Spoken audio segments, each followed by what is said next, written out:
Is overclocking really worth it? Find out if overclocking is really safe, but make sure you watch this whole video before you even think about it. Here are some things that you really have to know before you start overclocking any of your PC hardware. There are 5 things I will list in this very video that you have to know before you start overclocking your PC.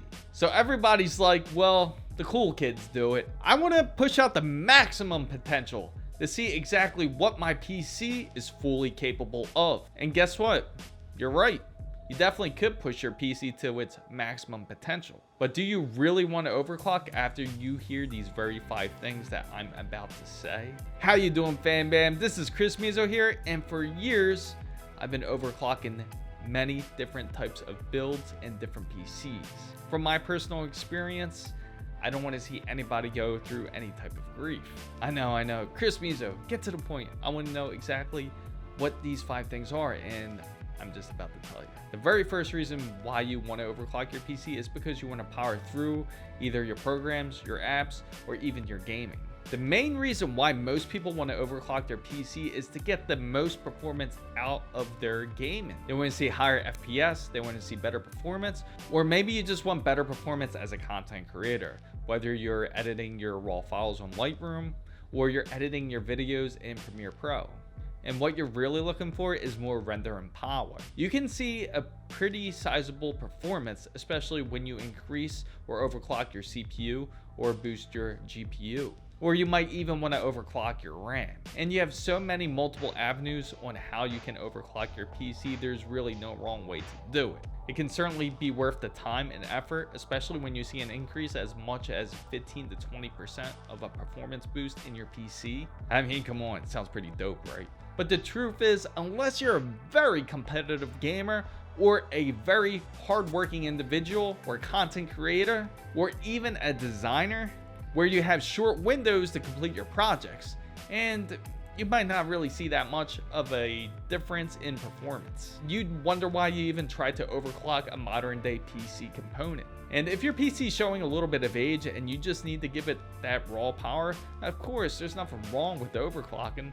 Just be careful and be wary, because there are some steps that I gotta let you know coming up. If you do decide to run your PC at its maximum performance, you could also run into the risk of bottlenecking. Sure, you can get much more power without spending any type of money. There is something I have to foremention, especially if you're thinking of stepping forward to heavier overclocking.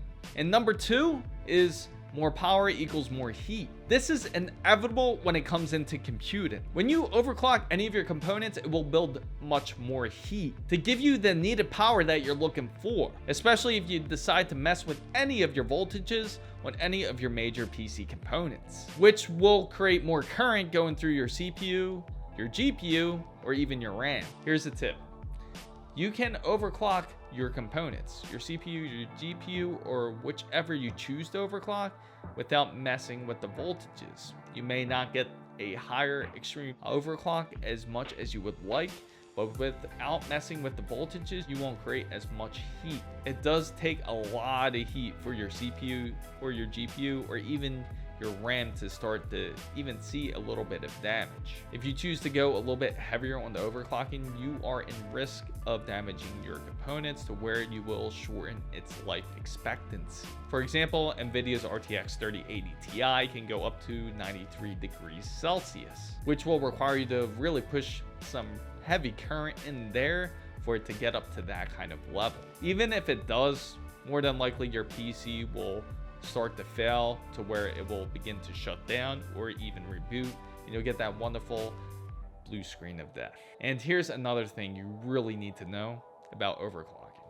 Number 3, you really got to think about improving your cooling. This may really not be necessary, but I would suggest to check the airflow in your PC case to make sure you're getting plenty of airflow, and make sure your PC is clean. That is super important. And if you choose to go into the heavier side of overclocking, more than likely it's probably a good idea to get better fans and also better coolers. If you do have a water-cooled build, make sure all the components that you do want to overclock are actually water-cooled. Your water-cooled build could just be cooling your CPU and not your GPU. and that'll be important, especially if you're a gamer. Nowadays, you got so many different kinds of options when you choose to cool your PC. I would also suggest to make sure to run your fans at maximum speeds to see exactly how your airflow in your case is. If you want to see exactly how to figure out if your PC is getting cool enough or you're getting enough airflow, click the card above my head because I will explain it right there.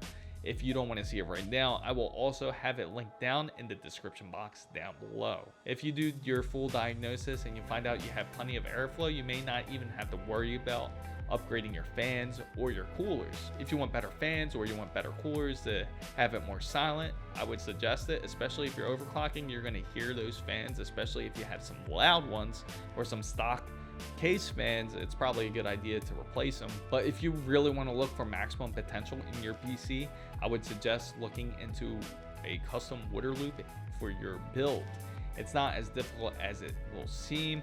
I will attempt it eventually, and when I do, I will make sure I will post a video about it, and it will actually be my very first build on it, and from the looks of it, it doesn't look that difficult, I hope. Another thing I have to go over about cooling your PC, especially when overclocking, AIOs may be sufficient enough for you. If you want to keep your CPU with less stress and your GPU is doing all its work, especially if you're playing games, it will prevent any type of bottlenecking. But just make sure your PC has sufficient enough RAM. And here's another thing that you really have to know. And number 4 is wear and tear. When you're really pushing and you're forcing some power above the manufacturer specifications, you're gonna run your component out a lot quicker compared to the one that is running at manufacturer specs the whole time. Say you're pushing a clock speed of 3.5 gigahertz to 4 gigahertz. It can really be a awesome feeling that you ain't no simp running your PC, that you're making your PC do its work. You're making your PC perform at its full capabilities because you paid it to do so. And I don't blame you. You have all rights to do so. The only thing is you have to expect that the life expectancy may not just last as long as you would think it would. If you expect it to last 5 years, it may last only 3. And I can tell you right now, when I overclocked many of my builds, I didn't really mind the wear and tear. As a matter of fact, I've done it straight out of new builds even, and it still ran me at least 5 to 6 years. I did run one GPU straight to the ground, and when I did overclock it, God rest its soul, it just didn't really want to start up, and I had to replace that very video card. I do have another thing to tell you guys. Wait till you hear this one. Number 5, your warranty will be voided.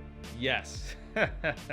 You think when you RMA a AMD processor back to AMD to take a look at that very processor and run a diagnosis on it to see exactly why your processor went bad, to think that they won't find out exactly what went on. You'll get a nice email stating, "We're sorry, we cannot honor this warranty because this processor looks like it's been blued or charred."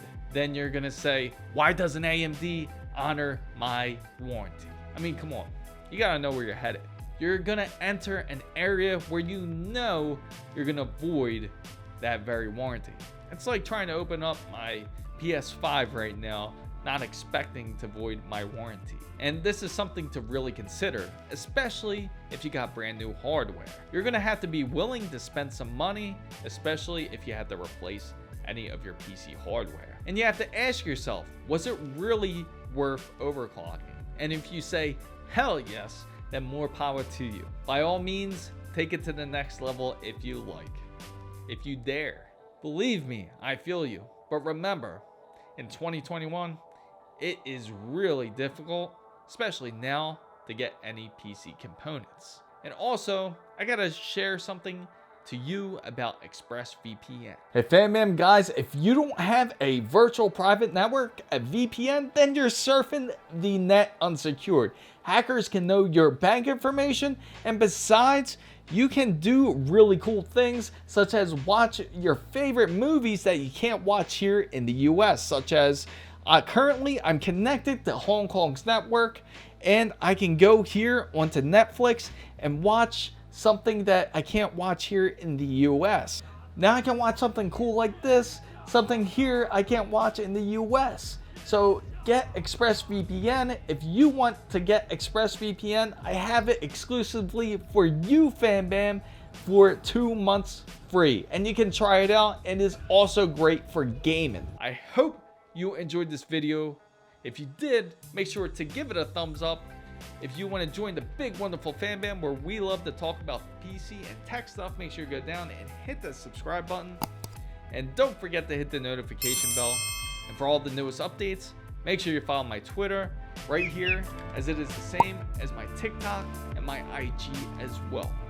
FanBam, guys, how do you feel about overclocking your PC? Let me know in the comments down below. Thank you guys so much for watching. This is Chris Mizo.